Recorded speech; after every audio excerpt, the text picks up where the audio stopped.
Listen to Ubungantan's Cooking Advocate Baloyi, and we'll hear at the end. Ubaloyi does not want to answer the question because ushayekile. August 2020, emuva nje kwama-second awu-31 1747 nama-second awu-59 inamba yakho egcina ngo-6890 yathumela please call me kwinamba kamnumzana umjiyako 079 039 7605. Do you wish to proffer a comment regarding these 3 PCM messages on the 31st of August 2020? Ngabe khona ofisa ukusho mayelana nalama please call me amathathu ngazo i-31 ku-August 2020? Mina Nkosi enkantolo ngangenafoni. I had no phone, my lord. Ifoni yathathwa kimi ngoJune 16 mangiboshwa.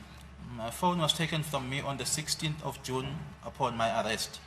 Lapha phambi kwecourt ngeke ngakhuluma ukuthi lapha makufonela inamba kamama kufanele inamba labe uhile ngene kaMabhena njengamanje ufunda lapho ufunda khona ukuthi nanga call back inamba kamjiyakho but nathi nekaMabhena uyifundi yona phambi kwecourt icourt nayo ingene kwerecord awifundi le namba engithembe necourt yaMabhena. Earlier on, I mentioned this, that when Rebuhile was called, my mother was called, then Mabena's number appeared. Even now, you are reading wherever you are reading, and then I see Mabena's number appearing there, but you are not informing the court about that number. Lapha ecourt ngeke ngayibuthi lapha ngapha kuvela inamba kamama kuvela inamba kaMabhena kuvela inamba lebuhile kuvela inamba kaMabhena manje nangi nalapha ngivela inamba kamjiyakho athena kamjiyakho mina ngiyazi kuvela inamba kaMabhena zonke zalandelana kwenzeka kanjani lo. I made mention of this previously, that my mother's number appears, Mabena's number appears, Rebuhile's number appears, then Mabena's number appears. Even here, you are telling me about this number you allege belongs to Mjiyako, which I don't know, and then Mabena's number appears as well. How does it happen? Sir, we've explained to you before that in re-examination, your counsel will be at liberty to take up any issues that you'd like him to take up with arising from cross-examination. Besikutshelileyo lokho ngaphambilini ukuthi ke noba yini eqhamukayo noma evelayo ke noma ke onenkinga nayo ke ummeli wakho uzothola ithuba futhi lokuthi ke aphinde asukume abuze imibuzo manje ke nanoma yini ke evelayo noma onenkinga nayo ke ummeli wakho ke uzolithola ithuba lokuthi ke akubuze lokho noma akusho phambi kwenkantolo. Nami nginalo ilunga lokuthi icourt ngitshele mangingabone kahle la. I also have a right to inform the court when I don't see things properly. Ubungantanzi raised a very good question there, and Ubaloyi in the end decided not to answer Ntanzi because uyabona ukuthi Ntanzi is cooking me. Ntanzi is making sense before court because uthi after a number kalebo and my mother was dialed, every time inamba kaMabhena is also dialed at the same time. So why would I dial the cell phone number eyePhoyisa that is part of the road unit that has been mistreating me? Why would I phone the police officer that is being mistreating me? That is a very good question. And the state is using these records because they know Ukuthi uMabhena is dead and the dead man cannot speak. So uMabhena cannot come to court and account Ukuthi why was your number being phoned by inamba kaNtanzi. Clearly uMabhena had the cell phone kaBongantanzi. He is the one that was phoning abangani baNtanzi, mama kaNtanzi, the girlfriend kaNtanzi at that time. So Ubaloyi do not understand why he kept on hammering on these telephone records because Ntanzi already said on the 16th of June 2020, my phone was taken away from me. So this point to make this case all about credibility, to prove Ntanzi had his cell phone while in prison in any way does not solve the case because that part of the record occurred in 2020, but the murder of Senzo Meyiwa was in 2014 October. So Ubaloyi should have brought the relevant records that links Ntanzi to the 5 accused, to the 4 other accused in 2014 because that is where the time that they would have been planning to shoot Senzo according to Baloyi. But there's no such information that was provided by Baloyi. He has been cross-examining Ntanzi for the past 3 weeks now on these telephone records, but none of the telephone records put Ntanzi in the crime scene where Senzo was shot and unalived. Nothing whatsoever. He's busy hammering on points that occurred in 2020. But I would like you to listen to Judge Rata. You'll hear him there at the end defending the state as if he is the prosecutor. Umni stood up and told the court that Ubaloyi is lying. And then this judge was quick to defend his favorite son, Ubaloyi. Just listen and we talk about it. Phinda futhi ke umuntu obhaliwe lana ke kumele umjiyako. Are you also saying that on this occasion you did not give him instructions? No, objection, madam. That's exactly what Mr. Rabusipili is saying, that the state is misleading the court because it has not read the whole information that is contained in this record. On the 3rd of August 2020, this is what is recorded here. Adjourned until the 17th of August 2020, accused absent due to COVID in absentia. So how would have Mr. Ntanzi knew that Mr. Mjiyako was there when he was not at court? We requested the state to be very sincere and be very honest with this court, my lord. I said yesterday on numerous occasions that we owe this court a duty, uberima ifide.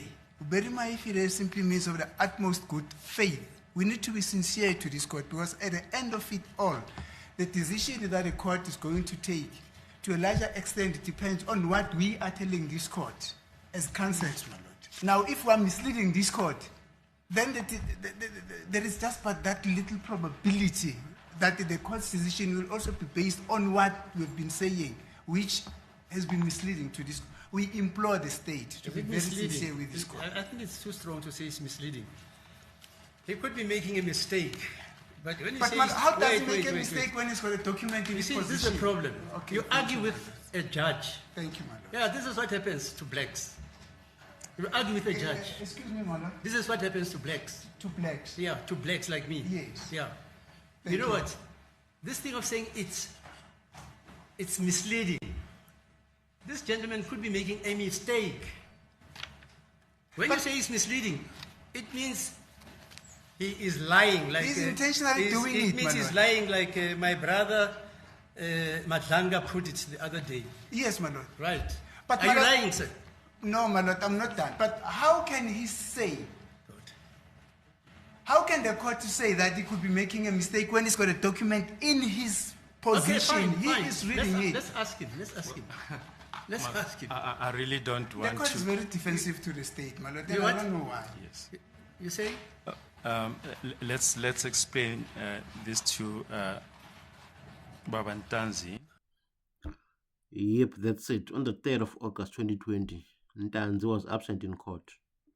But Baloyi wanted Ntanzi to answer a question about something that happened in court where he was not at. So how would have Ntanzi been able to give a response for something that he was not part of? That is why he stood up and said, my lord, the state is misleading the court by not putting proper context before this court. Oh, and the so-called judge stood up so quickly and defended Baloyi. Even before Baloyi could say anything, this judge was quick to say, the state is not lying. It could be making a mistake. Why is he thinking or speaking on behalf of Baloyi? Only God knows.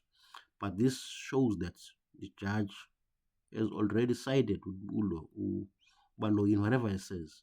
Anything that Baloyi says, according to this judge, it is the gospel truth. That's it. So now it's clear that Gucci, this case is moving to one direction, and on that direction is a guilty verdict against these 5 men before court. Otherwise, why would this judge be hell-bent at defending Baloyi in everything that he says? So I think Mnisi was absolutely spot on in this case to put this on record. Gucci, you cannot say this because if someone is not in court, then he cannot be expected to answer on the events that transpired on that day. That's it. That was Mrs. point. Gucci, the state is misleading the court now with that question. And then this judge also mentions one thing here. He says, this is happening to me because I'm a black judge. But now, come on now. The 5 men before court are all blacks. Their lawyers are all blacks. He's also black. So now where does the race issue enters in this case? Nowhere. So this judge, I think, is still in those apartheid days, thinking about everything. It's about the race and so on, instead of focusing on the evidence that is before court. The DNA expert came to court and said the sample taken from the house exclude all 5 men, meaning that these men were not at the crime scene. So Ubaloyi can go on for days and months talking about these telephone records and trying to prove who Mjiak was Ntanzi's lawyer. Yet the main thing is being ignored here. But Ntanzi made ask a simple question, which okay, if Ulo Mjiak was my lawyer, where did he sign in prison to show that he came to consult me? I think that was a very smart question by Ntanzi, because as a lawyer or as a visitor, whenever you come to see someone in prison, you have to sign somewhere to show that on this particular day that this person was visited by so and so. So if, let's say, Uramusipile comes to prison to see Ntanzi, he always signs. That was Ntanzi's point. He always signs and confirm with, okay, on this day I was there, and then Ntanzi was asked to come up and speak to his lawyer. But in the case of Mjiako, there are no such records that shows that Mjiako was ever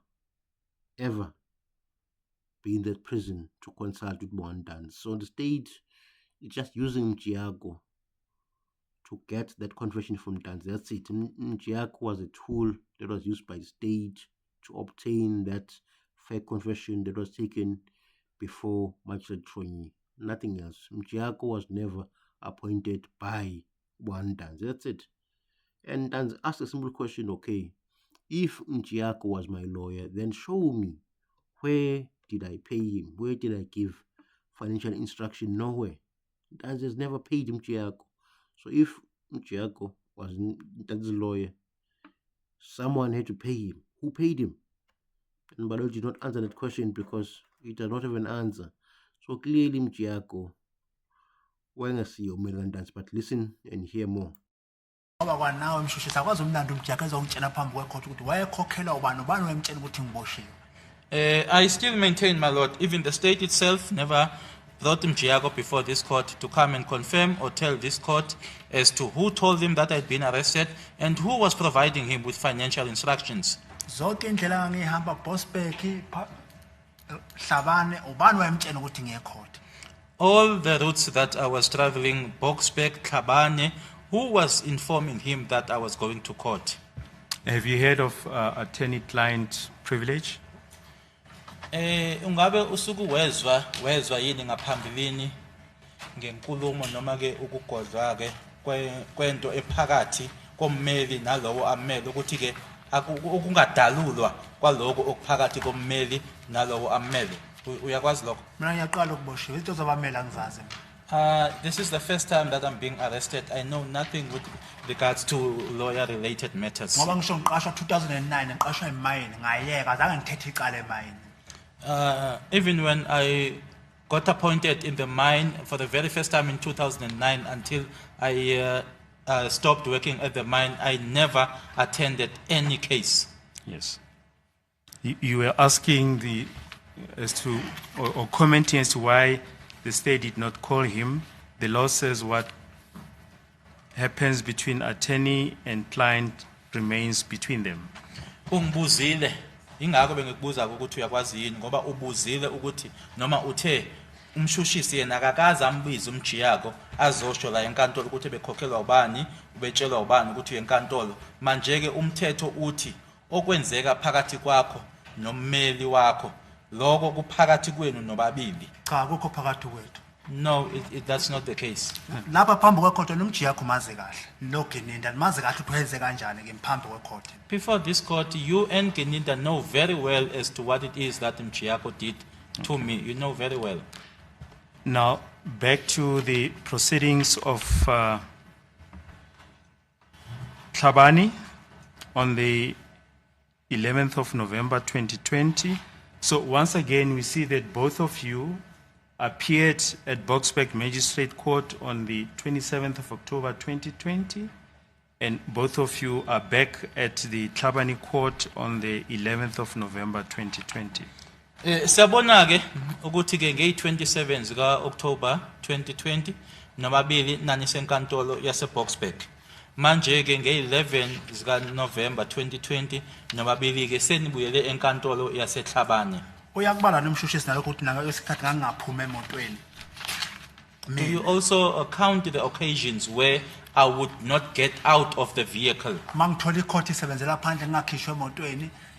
When the ngitshela khona court- sekuthiwa ngihambe. When the court would not be using the courtroom itself, but everything would be done outside, I would then not be taken out of the vehicle, and then the matter would be postponed. I would then be told to leave. Ngoba umuntu oweza kimi ngisemotweni nguye umshushisi lo wayephethe icala ezobona ukuthi ngampela ngikhona nemotweni. Because the person that approached me in the vehicle, it was the prosecutor himself or herself that was handling the matter, just to come and confirm as to whether I was. Yep, you've heard that in the end. And saying in some days there would be court sittings where he would not be present, but he would be in the car. And then the prosecutor would just come to the car and check if he's present or not. This was because it was during COVID. So the court were not even operating properly. So it means Ntanzi's case would have been dealt with in court without his presence. So now, how does a court sit without the accused in court? That is totally illegal, for me to say at least. So this whole thing about Mwandan's case, it was total corruption from the beginning up to now. Because now he's saying they would speak in court without his presence and make decisions without him being there. And this Mjiak would allow that. Why did that happen? Clearly, Tanzi should be not in prison because everything from the beginning was mishandled. You cannot have a situation where the accused is not in the dock, because the accused needs to hear everything that is being said about him in court so that he can defend himself adequately in future. But in the case of Wanda, some days he would sit in the car and then the court session would take place without him. And Baloy knows it because he has been the prosecutor from the beginning, from the days when Tanz was still applying for bail under the judge president in Gauteng. What is his name there? The one that's replaced JP Mlambo. I think his name but that's the acting JP now in Gauteng. So many things have happened in this case which are wrong. So now I'm hoping that once that Ntanzi is done testifying on his behalf, I'm hoping that the relevant witnesses will be called that would assist Ntanzi to move his case forward, because now we can see that the state cooked everything from the telephone records to the lawyer and everything. Ntanzi was misrepresented in this case. So now I'm hoping that once Ntanzi is done, maybe we get Lebo to come and confirm that, my lord, yes, I received telephone calls from this cell phone number, Ntanzi, but it was not Ntanzi that was speaking, it was someone else. And then get maybe his friends from the mine that were called by the same number, Ntanzi, to just confirm as well, to say, yes, this number phoned me, but it was not Ntanzi on the other side. That would debunk the lies by Baloy, because for almost 3 weeks now he's been on this telephone record issue. So that can be debunked by 2 or 3 witnesses that will say, yes, I received a call from this number, but it was not Ntanzi that I spoke to, it was someone else. Then that will show that Mabena was the one that was using cell phone Ntanzi. Then we move to more other witnesses that are important. We need Warrant Officer Makubo to come and explain, where Makubo, why do you say these 5 men before court are not the right accused? He will come and tell the court that Prakatia Kininda and Baloy knows very well these guys are not guilty, because I am the one that arrested accused number 5 for a different case. And based on the profile accused number 5, he is not the type that would go to a crime and have one person being being killed and then the witnesses being left alive. So Makubo must come and explain that as well. No, the profile of this accused 3, 4, and 5 do not fit this Mayor case because Mayor was shot by one bullet. That's not a hit. This is not the sort of hit that can be conducted by accused 3, 4, and 5. That's simple. Then Makubo must come and explain ukuthi Gininda allegedly stole a statement from the docket and then kept it to himself for about 4 years. The statement that was missing is the one that was deposed by Mlungisi Hlope. That will clear this whole issue. In the statement, Mlungisi Hlope says Tumela Madlala phoned him and told him that Senzo Meyiwa was shot ngephutha eTutula uLongotwala allegedly. That statement was stolen by Gininda allegedly for about 4 years.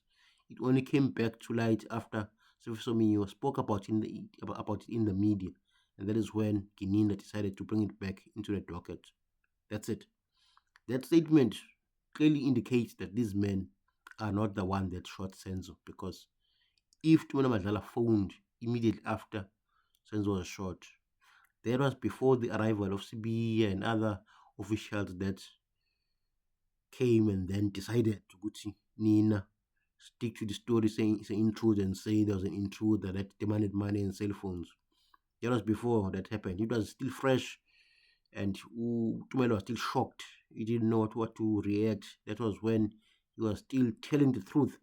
So that statement, Kahlope, is very crucial in this case, why it had to disappear for years. Clearly, Brigadier Gininda did not want that statement to be part of the docket because it was going to create reasonable doubt in court.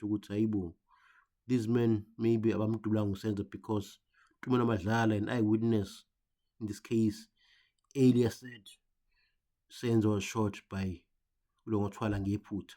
So that statement was very crucial. Makubo must come and explain why would their statement would disappear and so on. Remember that Makubo also opened a case against Gininda for defeating the ends of justice for the reason that he stole the statement allegedly. So Makubo, I think, is going to be a very important witness to discredit all this theory by Ubaloyi and Brigadier Gininda. Instead of focusing on these telephone records that are not taking us anywhere, Makubo will come and just debunk the state case in 5 minutes. Say, my lord, these 5 men before court are not the ones that shot Senzo Meyiwa. Makubo was working for the Hawks at the time when the Meyiwa case occurred, but he was part of the initial investigating team because it was before this case was corrupted by politicians and so on. But Makubo is one of those good police officers that will just come and speak on behalf of the defense and tell the truth. And thereafter, Makubo has to explain what happened after he investigated the case. Remember, Makubo did what we call a crime scene reconstruction. He measured the house and so on and concluded that all the people in the house lied because there was no sign or any forced entry and so on. So there was no intruder in that house. So Makubo would explain why does he think Gininda is focusing on this accused, and then we're going to have clarity. So Makubo is going to be a very important witness. Remember that Makubo has been harassed for years because he does not support the theory of the intruder. At one point in I think it was in early January 2025, where Makubo's house was invaded by intruders, where unfortunately he was not at the house. Only his son was there. Intruders entered the house, but his son pressed the panic button and then the intruders ran away in a Toyota Corolla. But that shows that someone was trying to harass Makubo because he was not supporting this nonsense, the intruder. So those individuals were sent by the state allegedly to threaten him. So Makubo needs to also put that on record to show that the state machinery is always against you if you do not support their narrative. And then Makubo would also indicate what happened when he brought the docket in the office of Baloyi, because he did bring this docket 5 to Baloyi for him to prosecute but he never did. You have to tell the court, okay, what did Baloyi say to him, so that Baloyi is also exposed like Gininda to show which they've got an agenda in this case to prosecute innocent men. And after Makubo, I'm praying that the defense will be able to locate Umlungu because he's the one that deposed statement that implicated Longotwala as the shooter of Senzo. So if Madlala comes to court and say, my lord, this is what I was told by Utumela Madlala, that is not hearsay evidence because it came directly from Utumela Madlala to Umlungu, where Utumela says Senzo was shot ngeput. So Umadlala was still telling the truth at that point. So it is important that that information is put before court, so that it becomes part of the record, and then Longwe is implicated in a real court. That would further create reasonable doubt in the eyes of the court. So I'm hoping that the defense can locate Hlophe. I'm sure it's not going to be hard to find him because Hlophe umuntu oyihlobo noSisomiyo will be able to tell the court, not the court, the defense lawyers, where can they find him. It's very important that not to lose focus on this issue of telephone records that are not helping us to solve this case. And thereafter, Hlophe, I think the defense candidates, I think they can then close the case because there's nothing much more that he can say or do afterwards, because if he gets Lebo, one of his friends, to debunk these telephone issues, then that's it. He can't do much. He has said a lot on his behalf, and I doubt that Jatarasa will listen. But it is important that information is put on record so that when the defense goes on appeal, the guilty verdict Rata, there's some backup to show what he was biased. But at this point, the defense, they need to just continue this case as if the judge is not biased, so that when they go on appeal, they have all this on record. I'm sure once Rata's decision is taken to appeal, it's going to be overruled because clearly there's too many biasness in this case. You can see that all the way Rata was defending Baloyi, saying, no, he's not lying, maybe he made a mistake. A judge cannot say that. It shows that he has already made up his mind. This prosecutor is telling the truth and the defense is not. So it's very important that they put this on record and so on, so that when they take Rata on appeal, they can prove easily what he was biased. But as for Ntanzi, I'm hoping that he get those witnesses, Ulebo, his friends, then want Officer Makubo to come and debunk Amanga Gininda and Baloyi, and then Mlungu as well, to just show and put it on record. Utumela Madlala said Longo was shot ngephuta eDutula ubani. Njalo Senzo was shot by mistake eDutula uLongotwala. This is very important to create more reasonable doubt. But these last 2-3 weeks have been very depressing to listen to Baloyi reading all those silly telephone records. That does not move this case forward, because our telephone records are 2020, years after Senzo was killed. So it does not put the accused at the crime scene. A fair judge would have said, Baloyi, now, come on now. You've been reading out those telephone records for 2020. What is the relevance about that? But Rata did not do so because he's a past judge. He will let Baloyi speak for days and hours and for weeks without interrupting him because he's a past judge. But anyway, I'm hoping that next week Baloyi will be done with this nonsense and move on, so that we can have some finality and conclusion in this case